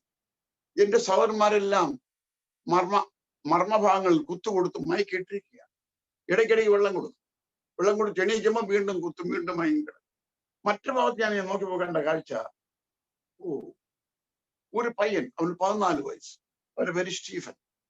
2 പേര് ഒരു കൈയെ പിടിച്ചിരിക്കുന്നു, മറ്റു 2 പേർ മറു കൈയെ പിടിച്ചിരിക്കുന്നു. കോഴിയുടെ കയ്യെ ഇഴുന്നെടുക്കുന്നത് പോലെ ഈ 4 പേരും ഇവനെ ജീവനോടെ വെച്ചുകൊണ്ട് കയ്യെ ഇഴുന്നെടുക്കാൻ പിടിക്കുകയാണ്. ഇവൻ വാവിട്ടുള്ളല്ലേ, എനിക്ക് വലിക്കതേ, എന്നെ കൊല്ല. എങ്ങനെ കണ്ടുകൊണ്ടിരിക്കാൻ സാർ? ഞാൻ കഥകിന് ഒരൊറ്റ ചവിട്ടി കഥകങ്ങ് തുറന്നു. ഞാൻ കുമ്പിട്ടുകൊണ്ട് പറഞ്ഞു, നിങ്ങൾ അവനെ കൊല്ലരുതേ. അവർ ചോദിച്ചു, നീ ഇതിന്റെ ലീഡറാണോ? ഞാൻ പറഞ്ഞ ലീഡറാന്ന് പറഞ്ഞു. എന്റെ കഴുത്തിനൊരു പിടി പിടിച്ചു. അടുത്തുനിന്ന് ഒരാളോട് പറയണ്ടേ, കത്തിയെടുത്തോണ്ടോ എന്ന് പറഞ്ഞു. ഇവന്റെ കണ്ണിനെ ചൂഴ്ന്നെടുക്കണമെന്ന്. ഞാൻ സബ്മിറ്റ്. ഒന്നുകിൽ ഇവിടെ ഒന്ന് പ്രസംഗിച്ചതിന് മാപ്പ് ചോദിക്കുന്നതിൽ നിന്റെ കണ്ണ 2 നിന്റെ തൊലിയും ഉരിക്കുന്നു. ഞാൻ പറഞ്ഞു, ജീവരക്ഷയ്ക്ക് വേണ്ടി യേശുവിനെയും സുവിശേഷത്തെയും മറുതലിച്ചിട്ട് 50 വർഷം ജീവിക്കുന്നതിനേക്കാൾ എന്റെ കാൽവരി ക്രൂശിൽ എനിക്ക് വേണ്ടി മറ്റ യേശുവിന് വേണ്ടി രക്തസാക്ഷിയാകുന്നത് വലിയ ഭാഗ്യം. എന്റെ ഈ 2 ഞരമ്പിനെ അവർ ബലമായി പിടിച്ചു വലിച്ചു. എന്റെ എല്ലാ നെർവ് സിസ്റ്റം എഫക്റ്റ് ആയി. അടിവയറ്റിൽ ചവിട്ടാരംഭിച്ചു. ഞാൻ കിടക്കുക. എന്ത് സംഭവിക്കാൻ എനിക്കറിയില്ല. ഇത് നടന്നുകൊണ്ടിരിക്കെ 200 കിലോമീറ്റർ അകലെ എന്റെ ഭാര്യയോട് ദൈവം വരണ്ടെന്ന് പറഞ്ഞത് അവളുടെ ഒരു ദർശനം കാണുകയാണ്. ആ ദർശനത്തിൽ ഒരു ശവപ്പെട്ടിക്കകത്തൊരു ശവശരീരം, ആരുടെന്ന് അറിയില്ല. അതിനെ ചുമന്നുകൊണ്ട് ആളുകൾ വീട്ടു കാമ്പൗണ്ടിനകത്ത് വരുന്നു. ആ ശവപ്പെട്ടിയിൽ നിന്നും രക്തം ഇങ്ങനെ തുള്ളിയായി ഒഴുകിക്കൊണ്ടിരുന്നു. ഇത് കണ്ടപ്പോൾ അവർക്ക് തോന്നി, ഈ ട്രിപ്പിൽ പോകരുതെന്ന് പറയുന്നതിന് കാരണം അവിടെ എന്തോ അത്യാഹിതം നടക്കുകയാണ്. ഉണ്ടായിരുന്ന 3-4 സ്ത്രീകളെ കൂട്ടിവെച്ച് നമുക്ക് അന്യഭാഷയിൽ പ്രാർത്ഥിക്കാമെന്നോ, എല്ലാവരും ആത്മാവിൽ നിന്ന് അന്യഭാഷയിൽ പ്രാർത്ഥിക്കാൻ തുടങ്ങി.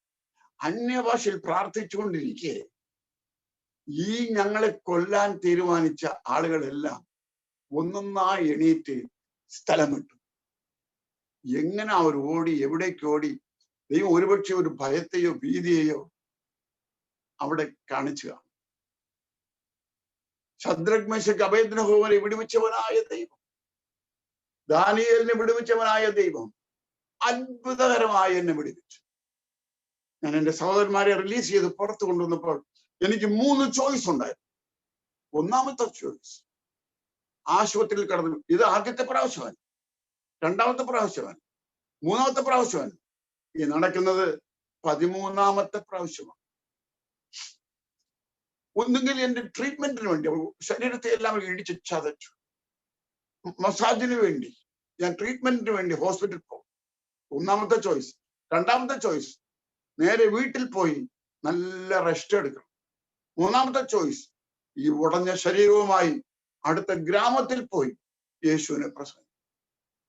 ഞാൻ ടീമിന്റെ അടുക്കൽ അടുത്ത് വന്ന് പറഞ്ഞു, മക്കളെ വണ്ടി കയറാം, നമുക്ക് അടുത്ത ഗ്രാമത്തിൽ യേശുവിനെ പ്രസംഗിക്കാനായി പോകാം. ഇത് 2 മക്കൾ, പപ്പ ഞങ്ങളെ കോളേജിലായി ചേർക്കരുത്, ബൈബിൾ സ്കൂളിൽ ചേർക്കും, ഞങ്ങളത് പഠിച്ചിട്ട് പപ്പയോട് കൂടെ പപ്പയുടെ വേലയെ സഹായിക്കാൻ ഞാൻ 2 പേര് തീരുമാനമെടുത്തു. ആ 2 പേരെയും നേരെ ബൈബിൾ കോളേജിൽ അയച്ചു. ലോകപ്രകാരമുള്ള യാതൊരു ഡിഗ്രി കോഴ്സുകളും അവരില്ല. അവരെല്ലാം ഇന്ന് മാരേജായി പിള്ളേരുണ്ട്. ഈ കർത്താവിന്റെ വേലയിൽ ഉത്സുകരായി വേല ചെയ്തുകൊണ്ടിരിക്കും. വേലയുടെ മധ്യേ പല എതിർപ്പുകളുണ്ടാവും. ഞാൻ ഒരിക്കൽ ട്രെയിനിൽ യാത്ര ചെയ്ത് പോവുകയായിരുന്നു. ട്രെയിനിൽ ഞാൻ യാത്ര ചെയ്ത് പോകെ രാത്രി, അർദ്ധരാത്രി കാട്ടിൽ കൂടെ പോവുകയാണ്. ട്രെയിൻ കാട്ടിൽ കൂടെ പോവുകയാണ്. ഞാൻ ഇരുന്നത് ഒരു AC കോച്ചിലാണ് ഞാൻ ഇരുന്നത്. അതിന്റെ ലെഫ്റ്റ് സൈഡിൽ ഗ്ലാസ് അതിനോട് ചേർന്നിരുന്നു. ഒരു ചെറിയ MP3 വെച്ച് ബൈബിൾ ഞാൻ കേട്ടുകൊണ്ടിരിക്കുകയായിരുന്നു. ഞാൻ ഏത് ബോഗിയിൽ കയറിയോ അതേ ബോഗിയിൽ സുവിശേഷ വിരോധികളും മനസ്സിലാക്കി അവരും കയറി. അർദ്ധരാത്രി കാട്ടിൽ കൊണ്ട് ട്രെയിൻ പോയിക്കൊണ്ടിരുന്നപ്പോൾ ഈ ഒരു സംഘം, ഒരു 6-7 പേരുള്ള ഒരു സംഘം ഞാൻ ഇരുന്നിടത്തേക്ക് കടന്നു വന്നു. ഇംഗ്ലീഷിൽ ചോദിച്ചു, will your Jesus save you? We are going to throw you out of the running train. നിന്റെ യേശു തന്നെ രക്ഷിക്കുമോ? ഞങ്ങൾ നിന്നെ ഇടിച്ചെടുത്ത് ട്രെയിനിന്റെ പുറത്തിടാൻ. ഇതാ പറഞ്ഞത്. ഞാൻ ഞെട്ടിപ്പോയി. എല്ലാ ലൈറ്റും ഓഫ്, നീല ലൈറ്റ് മാത്രം കത്തുന്നുണ്ട്. ഇത് പറയുകയും ഒരുവൻ അവന്റെ ഇടത് കൈയുണ്ട് എന്റെ തൊണ്ടയ്ക്ക് ഇറുക്കി ഒരൊറ്റപ്പിടിയും ശബ്ദം പുറത്തു വരാതെ ട്രെയിനിന്റെ ബോഡിയോട് ചേർത്ത് വെച്ചുകൊണ്ട് അവന്റെ വലത് കരം കൊണ്ട് എന്റെ നെഞ്ചിൽ ഇടിയാരും. ഇടി എന്ന് പറഞ്ഞാൽ തേങ്ങ വെട്ടിയിടുന്നല്ല കേൾക്കാം. ഇയർഫോണിനെ മാറ്റി വെച്ചിട്ട് കാതിനെ ഇടിച്ചു ചതച്ചു. ഈ കാതിന്റെ കേൾവി നഷ്ടപ്പെട്ടു. നേരെ വായ്ക്ക് ഇടിച്ച് വായങ്ങ് ജാമായി, നാക്ക് കട്ടായി, ചുണ്ട് കട്ടായി, രക്തം വായ്ക്കകത്ത് കുമിളിച്ചുകൊണ്ടിരിക്കുകയാണ്. സ്ലീപ്പർ കോച്ചാണെങ്കിൽ നമുക്ക് പുറത്ത് തുപ്പാം. AC കോച്ച് തുപ്പാനൊക്കെ ഇല്ല. അവിടെ ആൾക്കാർ നടന്നു പോകുന്ന പാതയിൽ തുപ്പിയാൽ അതെല്ലാം അസഹ്യമാവും. ഞാൻ ബ്ലഡ് കുടിച്ചോണ്ടിരിക്കുക. കുറെ കഴിഞ്ഞപ്പോഴത്തേക്കും ഞാൻ ഇടത് ലൈറ്റ് ഓൺ ചെയ്ത് ലൈറ്റ് ഇടുന്നു, അവർ ലൈറ്റ് ഓഫ് ആക്കും. വീണ്ടും ഞാൻ കൈപൊക്കി ലൈറ്റ് ഓൺ ചെയ്യുന്നു, അവർ ലൈറ്റ് ഓഫ് ആക്കും. പിന്നെ എനിക്ക് കൈപൊക്കാൻ ബലമില്ല. ഇത്രയായപ്പോഴത്തേക്കും കൈ കൊണ്ടിടിക്കുന്നവർ നിർത്തിയിട്ട് കാല് മുട്ടുകൊണ്ട് എന്റെ റിപ്സിൽ ഇടിക്കാൻ തുടങ്ങി. ഇടിച്ച് റിപ്സിന് ഓടിക്കാനാണ്. അപ്പോൾ എനിക്ക് മനസ്സിലായി എന്റെ പ്രാണപ്രിയന്റെ അടുക്കൽ പോകാൻ സമയമായി.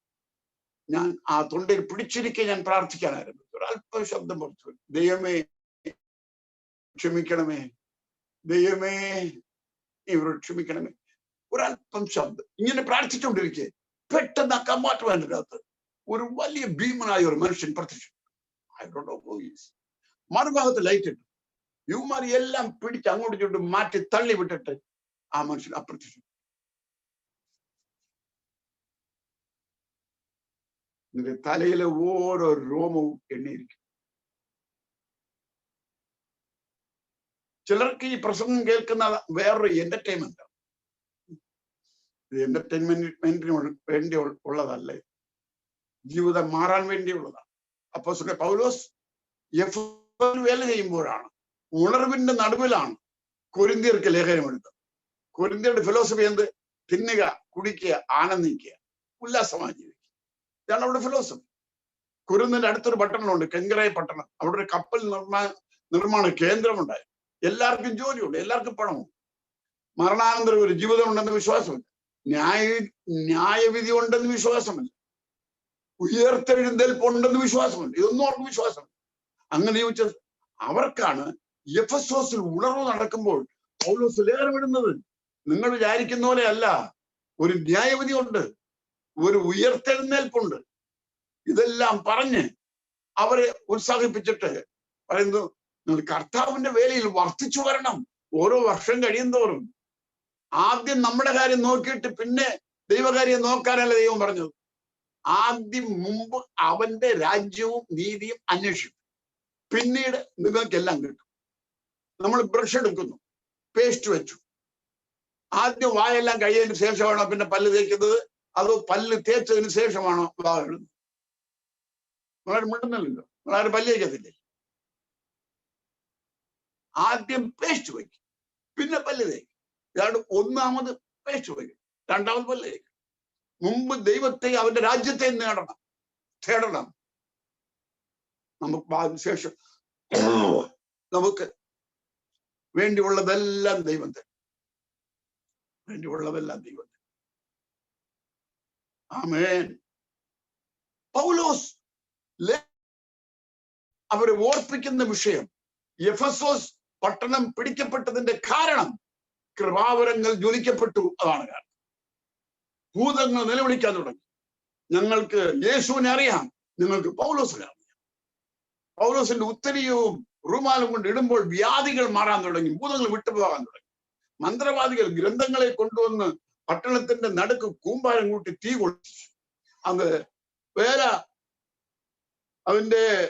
അതിന്റെ വില കണക്കാക്കിയപ്പോൾ 50,000 വെള്ളിക്കാശെന്ന് കണ്ടു.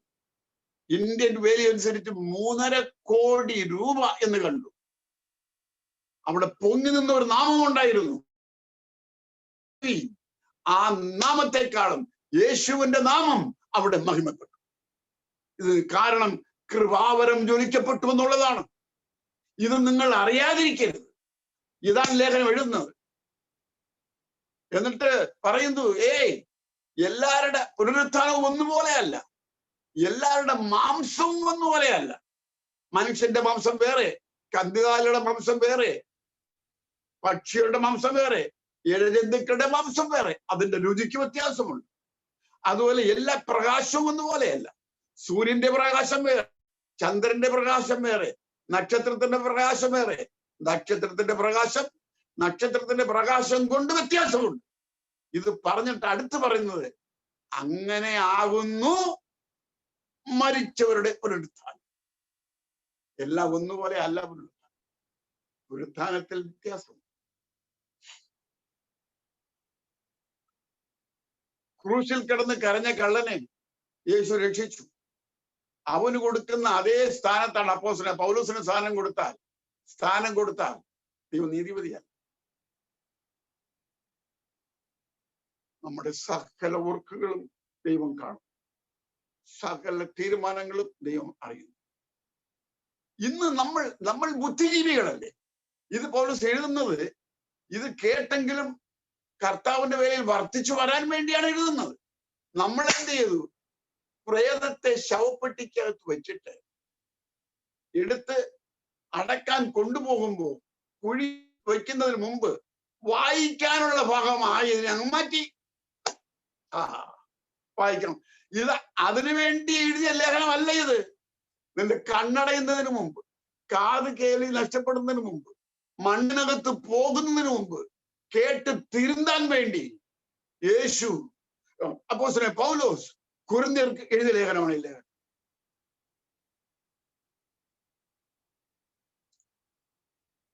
പലർക്കും ഗൾഫ് രാജ്യം അതൊരു ട്രാൻസിറ്റ് ആണ്.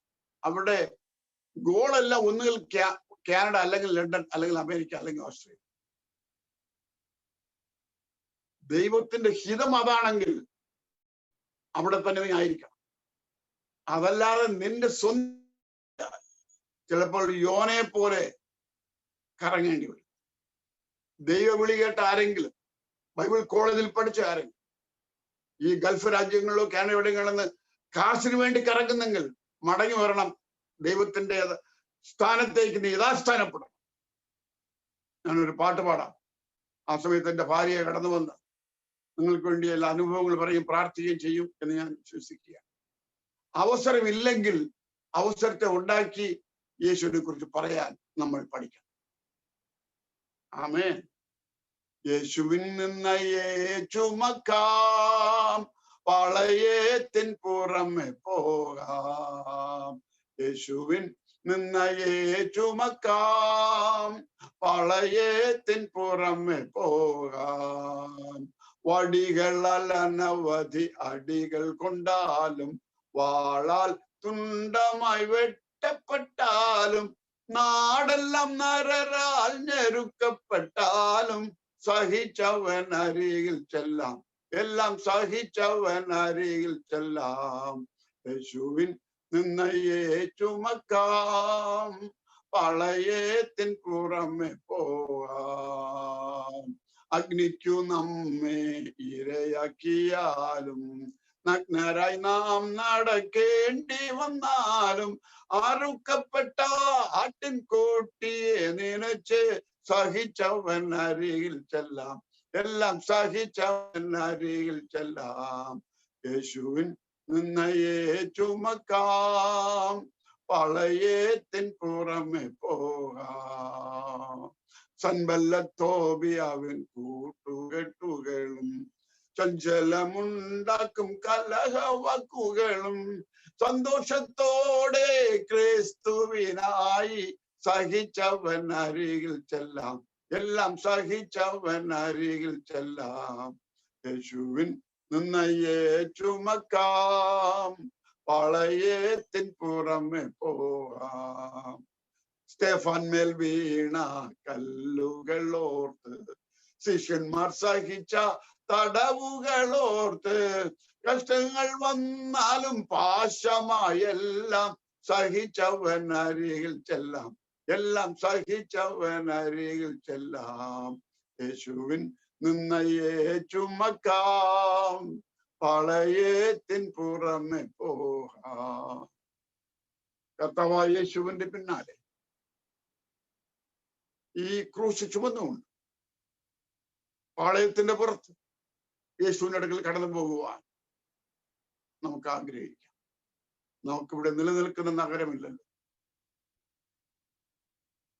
എന്റെ ശബ്ദം ശ്രവിക്കുന്നവർ നിങ്ങൾ എവിടെ ഇരുന്നാലും യഥാസ്ഥാനപ്പെടുവിൻ. ദൈവത്തിന്റെ കരങ്ങൾ നിങ്ങളെ ഏൽപ്പിച്ചു കൊടുപ്പിൻ. കുറ്റങ്ങളെ ഏറ്റുപറഞ്ഞ് സമ്മതിപ്പിൻ. നിങ്ങൾ കൂടി ആയിരങ്ങൾ രക്ഷ പ്രാപിക്കും.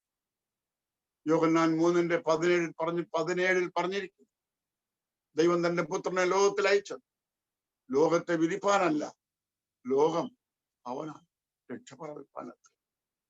അതാണ് ദൈവത്തിന്റെ ആഗ്രഹം. നിങ്ങളെ കൊണ്ട് ദൈവം വലിയ കാര്യങ്ങൾ ചെയ്യുവാൻ ആഗ്രഹിക്കും. ഞങ്ങൾ രാമേശ്വരം എന്ന സ്ഥലത്ത് വന്നതും ഇന്നും ഇവിടെ ദൈവം ചെയ്തുകൊണ്ടിരിക്കുന്നതുമായ കാര്യങ്ങൾ വർണ്ണിപ്പാൻ പ്രയാസം. ഈ കൊറോണ സമയത്ത് ഏതാണ്ട് 5000 കുടുംബങ്ങൾക്ക് ഒരു മാസം സംരക്ഷണം ചെയ്യുവാനുള്ള ആഹാര സാധനങ്ങൾ ഞങ്ങൾ മെറ്റീരിയൽ സപ്ലൈ ചെയ്തു. ഇവിടെ ഞങ്ങൾക്ക് അനാഥശാലകളുണ്ട്, ബൈബിൾ കോളേജുകളുണ്ട്, അല്ല മറ്റ് സ്കൂളുകളുണ്ട്. പലതിനാലും ഈ ഒരു പട്ടണത്തിൽ ഒരു മഹാ വെളിച്ചം അടിക്കപ്പെടുവാൻ ദൈവം ഞങ്ങൾ ഉപയോഗിച്ചുകൊണ്ടിരിക്കുന്നു. പയനീർ വർക്കുകൾ കഠിനമായിരിക്കാം. അതിനുവേണ്ടി ഉള്ള ആത്മാവിനെ നിങ്ങളുടെ മേൽ ദൈവം ഊറ്റിയിരിക്കുകയാണ്. ഈ പരിശുദ്ധാത്മാവ് അത് ആനന്ദ തൈലമാണ്. അത് സന്തോഷിക്കാൻ മാത്രമുള്ളതല്ല. അതുകൊണ്ട് കുന്നുകളെയും മേടുകളെയും തുളച്ചു കറയേണ്ടതാണ്. ദൈവത്തിന്റെ ആഗ്രഹം എല്ലായിടത്തും ഈ സുവിശേഷം പെടണമെന്നുള്ളതാണ്.